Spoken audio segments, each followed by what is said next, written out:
Let's take a look at how to add titles and headers to a Word document. To add a title, click on the line or text you would like to convert to a title, scroll to the Style options under the Home Page tab, click on the drop-down, select Title.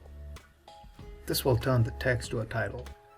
Similarly, to add or assign headers, highlight or click the text, go back to our drop-down menu, and select Header 1. For this right here, let's make this a Header 2. Since this category falls under a Header 2, we'll assign this to a Header 3. And the remaining looks like they are Header 2s, so we can highlight all of them and click on Header 2. Tip: I prefer to add and recommend keeping the navigation pane open while you're assigning headers. To enable this, click on View, make sure the navigation pane box is checked, and the navigation pane should appear.